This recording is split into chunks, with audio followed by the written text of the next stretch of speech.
wish you could sit on my side and just see what happens while we are recording. Neil has to climb over some things to get into his chair, and what a limber guy he is. It's going to be a good day today. And I just want to say, we introduced a talk last week on chatter and negative thoughts in our mind. And especially at our church service last week at the Village, it seemed to have a lot of connection. And so that makes me very happy when we experience things like that, when we have a talk that seems to resonate. And I hope that today will be a similar kind of an experience. We're going to talk about, again, chatter. We're going to talk about learning to quiet the chatter. And I hope it's going to be something that you're going to find really helpful. We sure appreciate when you join us. And you're part of our family. And we love that very, very much. Hey, I read an interesting story this past week about a man named Bjorn Lindeblad. And he's from Sweden, born in 1961. That doesn't really matter, about my age. And he had been an economist in Sweden before shutting all of that down for the life of a Buddhist monk in Thailand. So get the picture, right? He's a very successful economist, shuts it all down, goes to Thailand. And for 18 years, he is a monk. But then after 18 years as a monk, he decides that he's going to return to his ordinary life in Sweden. And he actually became quite famous hosting a popular radio show on Swedish radio, giving lectures, and then leading people in guided meditations, retreats, and business leadership programs. But this is what I found interesting. Upon his return to life from his 18 years as a monk, a Swedish journalist interviewed him and said, for 18 years, you lived as a monk, spending most of your time in meditation every day. You virtually had no distractions. What is the one key insight you left the monastery with? And Bjorn Lindeblad said this, I no longer believe everything I think. If you could just memorize that and think about that over the next days, I no longer believe everything I think. I think it would be very helpful for us. Said another way, every thought that runs through our minds should not be accepted as the fact. In fact, many things that run through our minds needs to be brought to the light, and it needs to be rejected. It sounds simple, but it's not really so simple. And why is it so important to not let certain thoughts dominate our lives? Well, William James was an American philosopher and psychologist who played a significant role in developing both fields. James is often called the father of American psychology, and he is one of the most influential figures in American philosophy. Listen to what he said. Thoughts become perceptions. Perception becomes reality. Alter your thoughts. Alter your reality. James's idea was that you and I are free to choose our thoughts and thereby become an architect free to construct our own life's design, which is a profound thought. But if we ignore these signals that run through our minds, or we think that everything we believe is true, then we're never going to make the next step. I think the Apostle Paul would probably have agreed with William James's idea.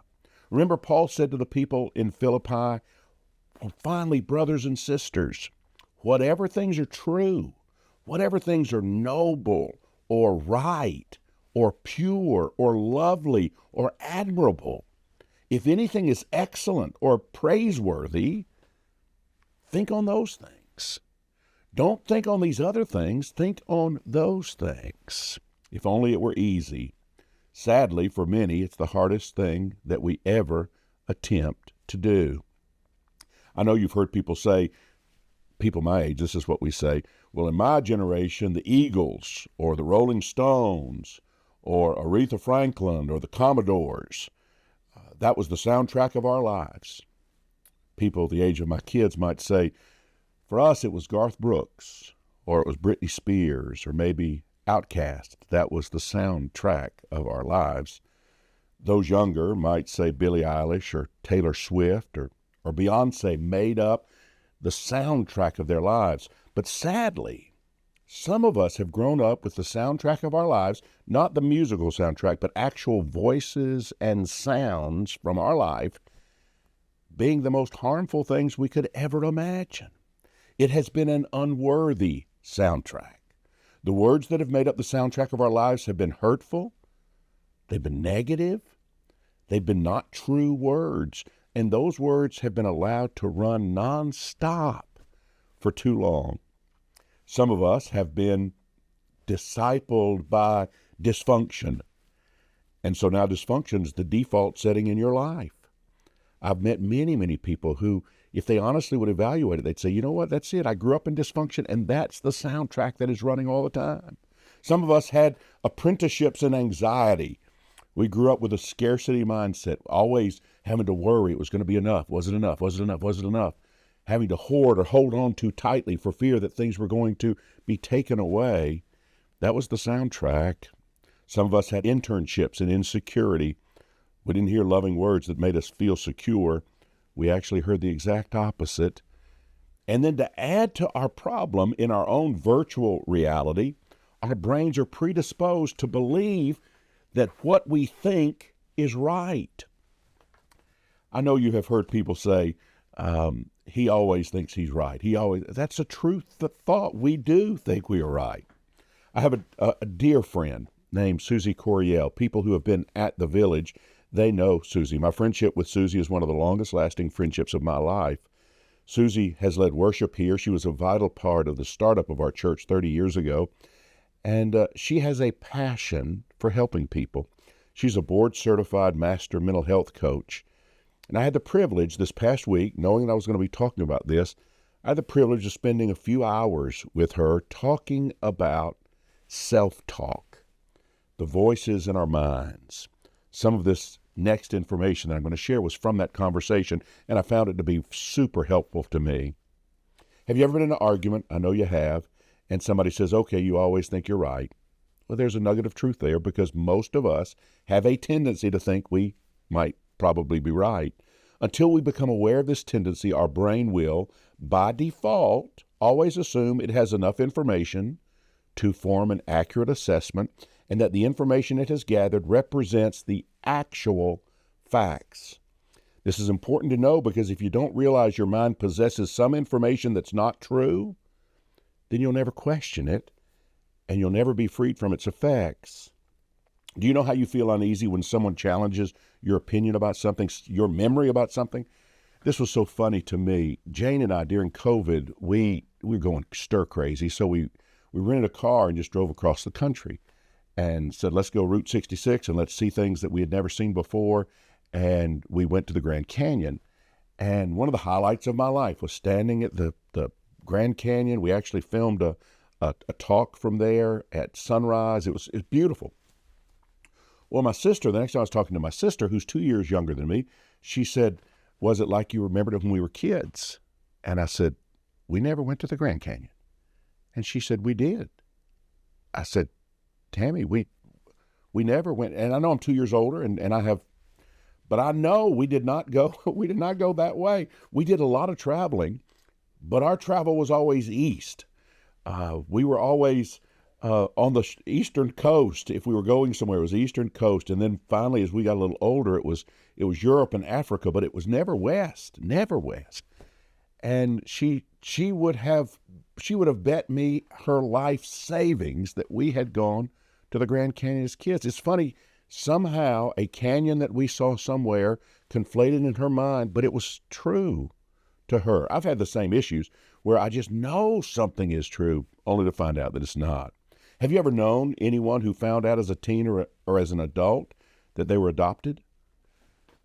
And it stunned them because what they had believed was true about maybe a person being their birth parent. They suddenly realized, oh my God, everything that I've ever believed now is in question because I was so sure that that was true. Have you ever learned something about somebody and said, that can't be true of them. That can't be true of them.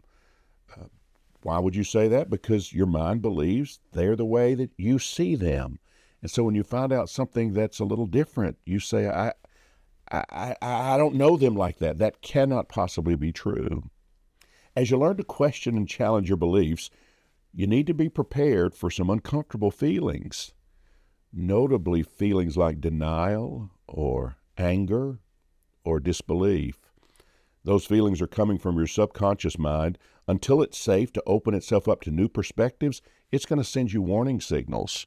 Beware, beware, danger, danger, danger. What are you doing? You can't challenge these thoughts. These are our thoughts, and our thoughts are right. One of the things that we discover in church is presenting ideas that maybe are a little different from how someone has grown up understanding a Bible story. That causes that same kind of a thing. There can be initially kind of a knee-jerk fear. Oh my gosh, that's not how I believed it. I believed it right. I know I believed it right because Pastor Johnny said it this way, and now I'm hearing something totally different. And it's just realizing everything that's in our minds isn't accurate. And so being able to hold it up and say, I want to look at this, that can be an important thing that will actually help us move forward. Just know that those feelings are totally normal. Notice them and reassure your mind that you can discard anything after considering if you don't find it valuable or not. Here's one of the things Susie said, and I loved it. You're on the brink of experiencing true freedom when you discover that the power to escape the confines of limiting beliefs lies within your thoughts. Recognize that you're the one holding the key to your mental prison, and you can unlock the door to limitless possibilities. And that's what this little mini-series has been about. Your brain takes in 11 million bits of information per second through your 5 senses: sight, hearing, smell, touch, and taste. Your reality has been assimilated by you from an extremely limited level of input consisting of only the things that you've seen, heard, smelled, felt, and tasted. Furthermore, much of what you have seen in print or heard through any kind of digital media or through friends or family is not even input that you had the benefit of seeing firsthand. You actually are processing information that somebody else's brain has already processed. You are just being fed something without really being able to evaluate it. All the things you've heard through your ears, many of them were stated in moments of frustration by someone who never intended for you to accept it as the absolute truth in the first place. But our subconscious minds, they don't know that.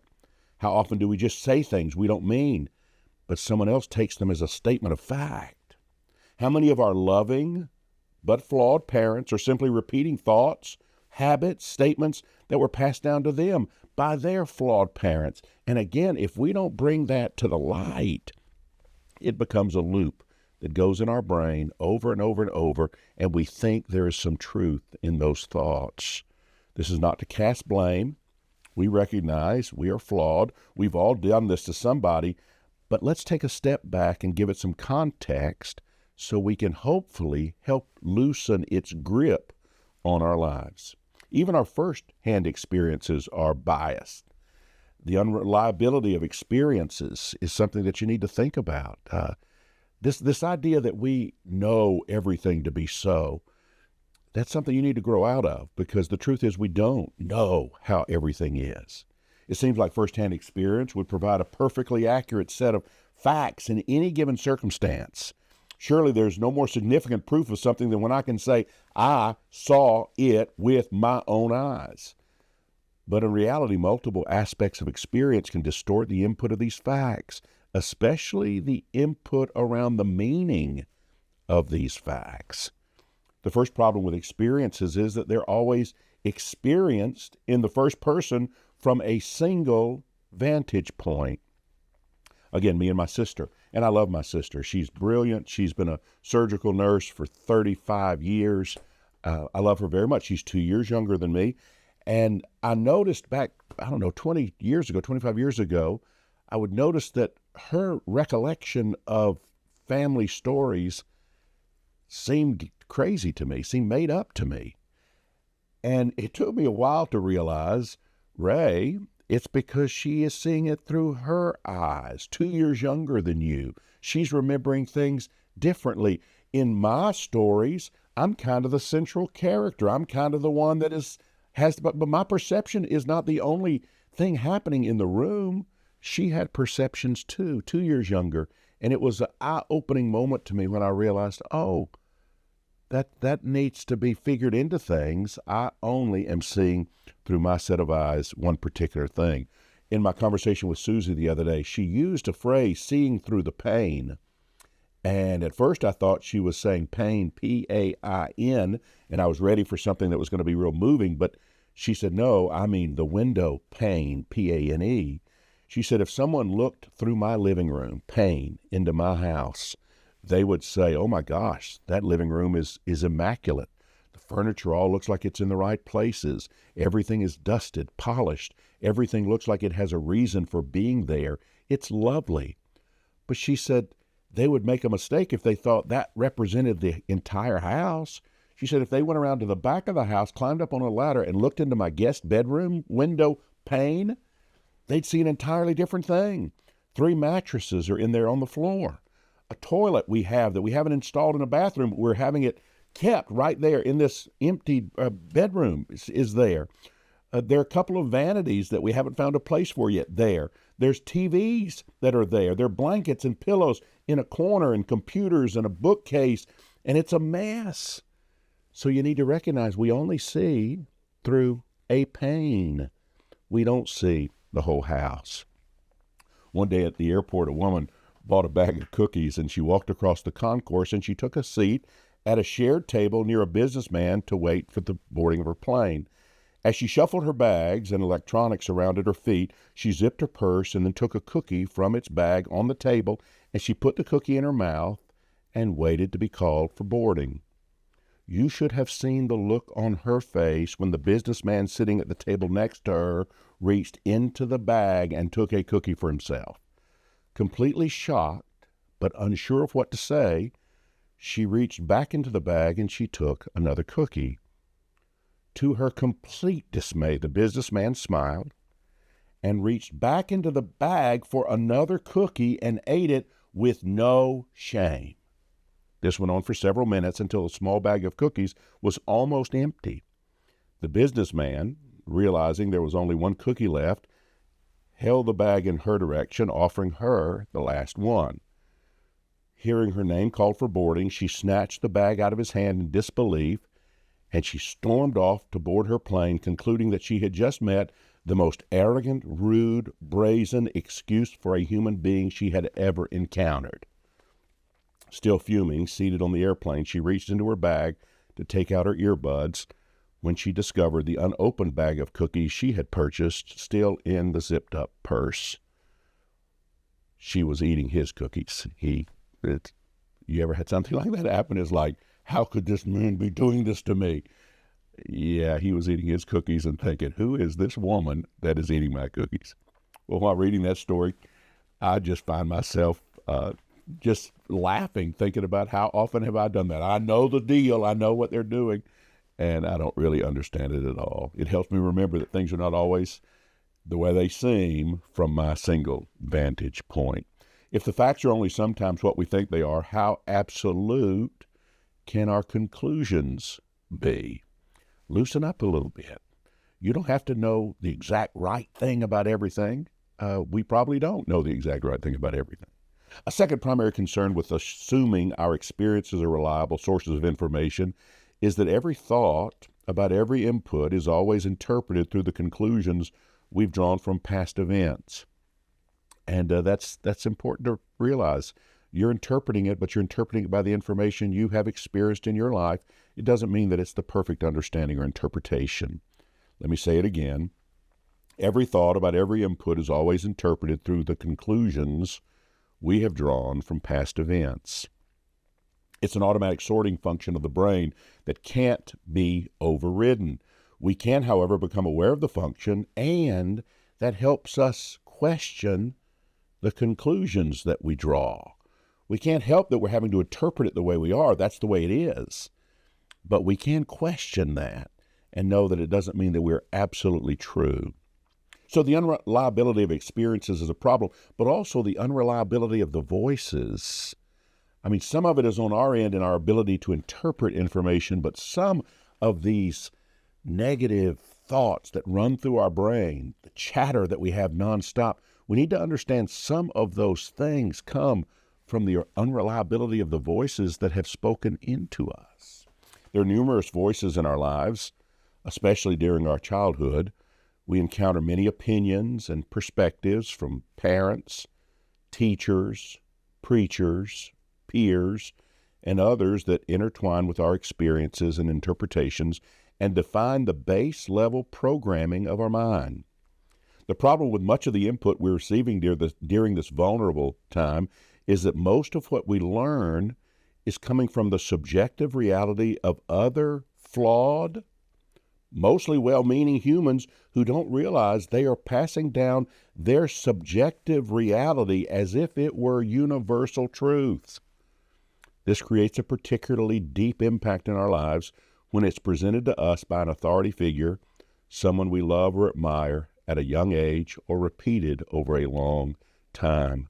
Think about our LGBT siblings and think about them sitting in churches where they receive the most awful of messages about evils, and they know in their heart that they have a same-sex orientation or they have some gender dysphoria, and they're listening to someone say these things and how that gets imprinted in their subconscious as children.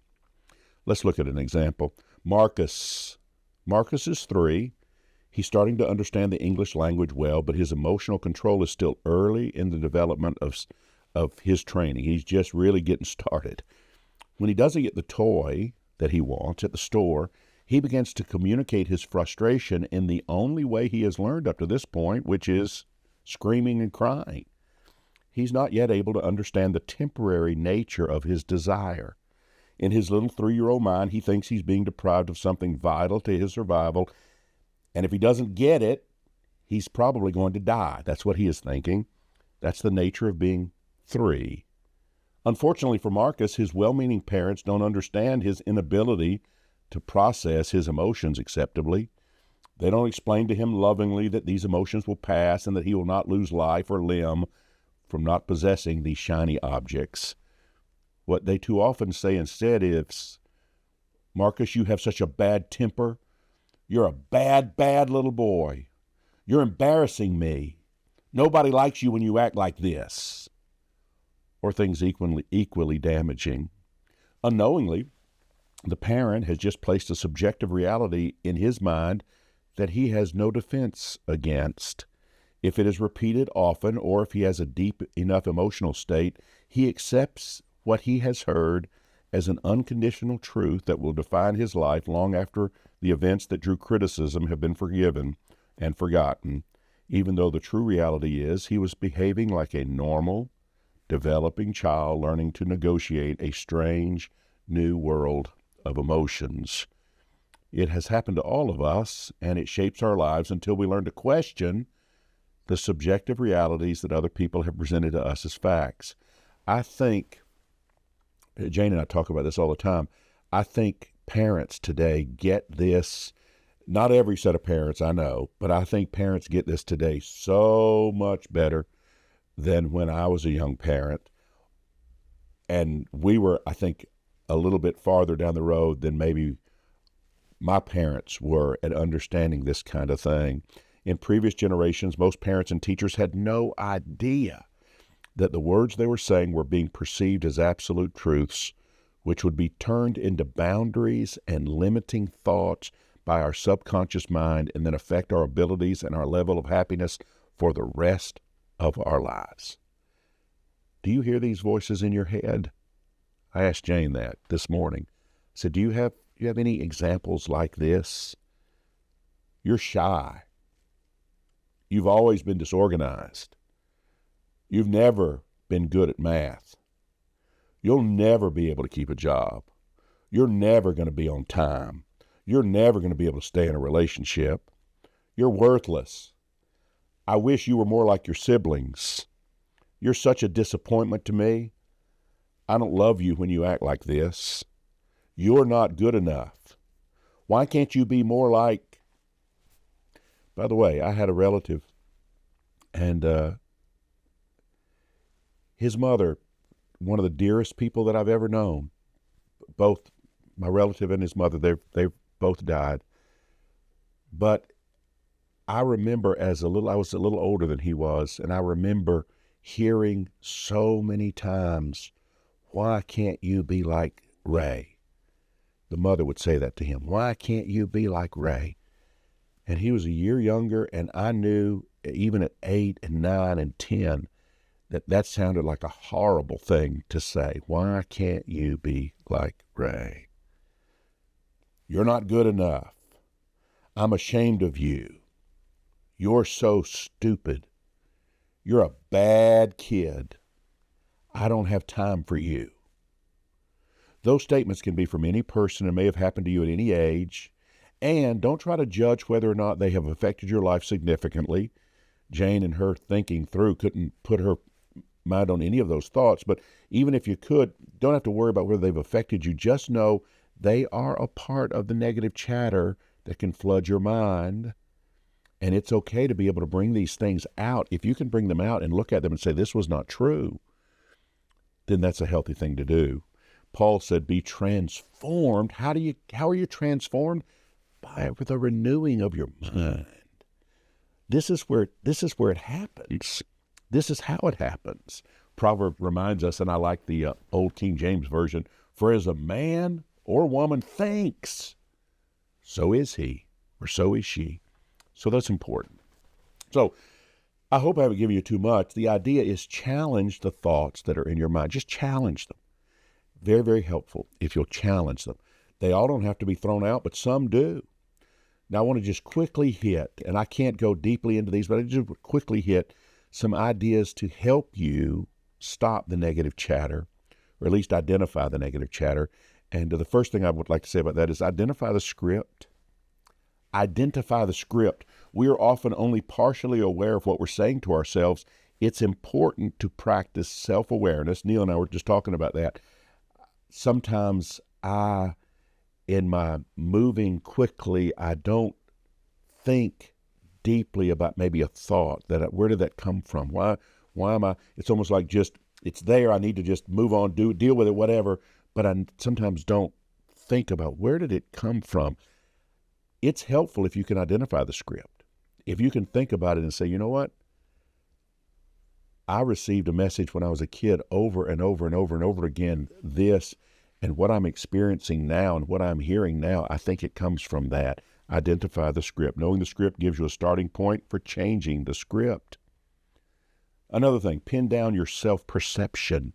Boy, this was helpful to me, and I don't think I began to get this until maybe I was in my middle 40s. Begin to pin down your self-perception. In other words, figure out what you believe about yourself. Is there a part of you that believes you deserve the negative self-talk? Is there a part of you that feels like you need to be beaten down by negative self-talk? Do you think harsh words accomplish something?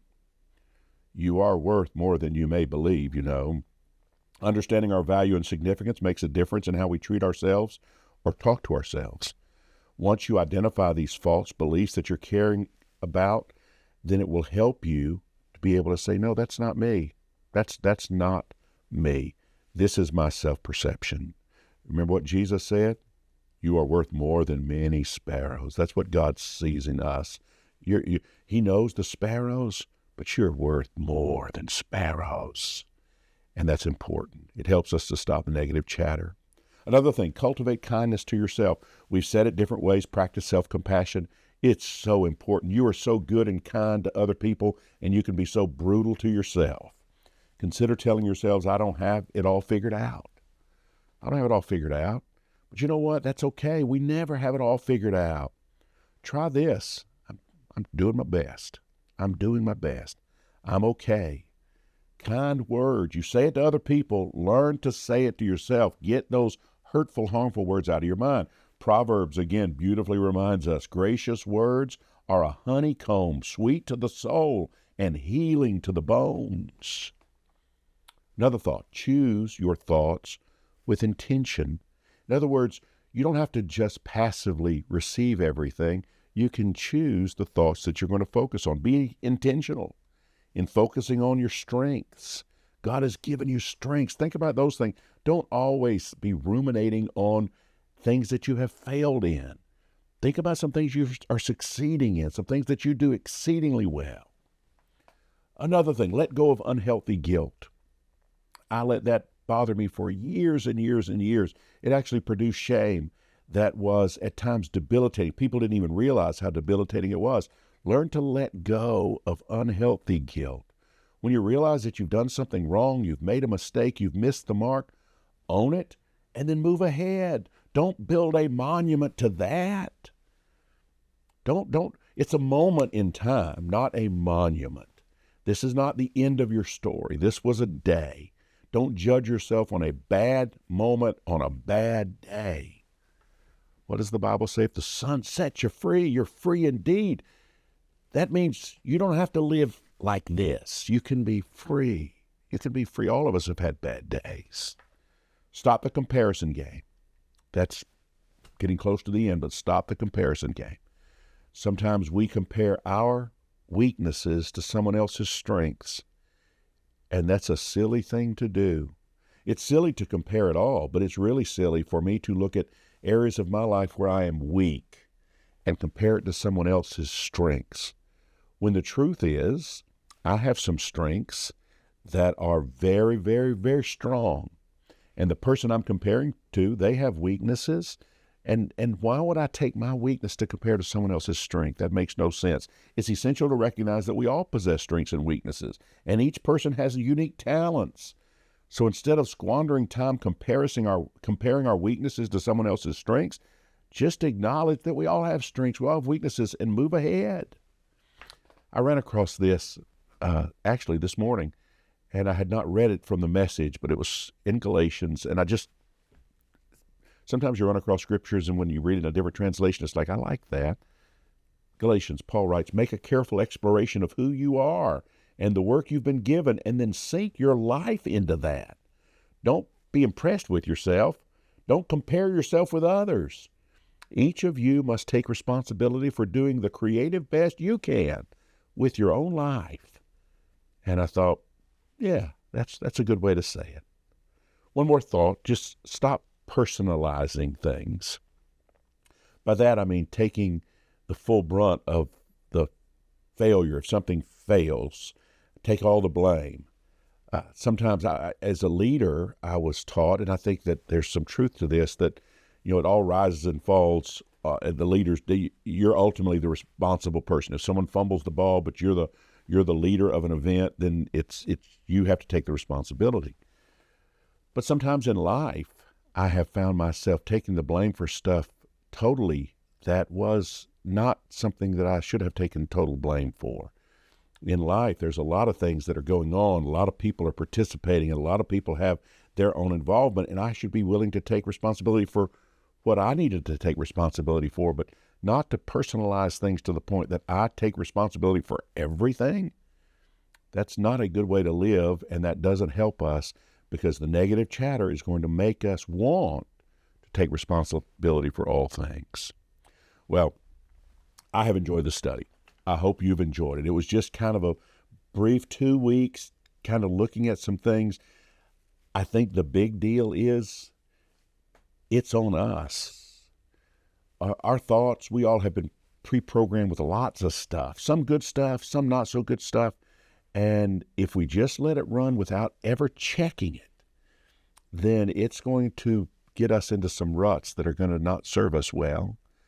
But if you're interested, you can dig deep and you can find out where these thoughts maybe came from, and you can root them out, and you can do better at eliminating this chatter that sometimes can be so debilitating. I've loved this. We've got some cool things coming up. Actually, we have Easter coming up, which is really, really cool. So the next couple of weeks, we're going to be talking about that. And then I think we're going to do a series on prayer, and I'm really excited about that. This past week, I was in the hospital with one of our dear villagers, Kylie Joe, and she was asking some profound questions.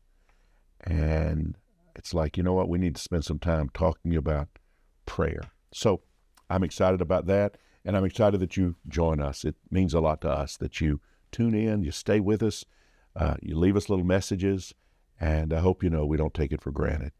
Would you pray? Would you pray with me? Oh God, as we conclude today's sermon on trying to learn to move beyond the negative chatter that's in our minds, we do ask for divine insight, divine wisdom, strength. In a world filled with distractions and discouraging words, help us remember that our worth and our path are determined by you, our loving God. Grant us the serenity to accept the things we can't change, and the courage to change the things we can. Help us discern the difference between constructive criticism that can lead us to growth and harmful chatter that often seeks to derail us. Teach us to guard our hearts against negativity, to cultivate an environment of positivity and encouragement within ourselves and among all those we encounter. Let us be beacons of your light and love, spreading kindness and understanding instead of always spreading judgment and malice. As we move forward, equip us with your strength to face challenges with grace, knowing that all things are possible with you. We love you and we thank you. In your precious name we pray. Amen.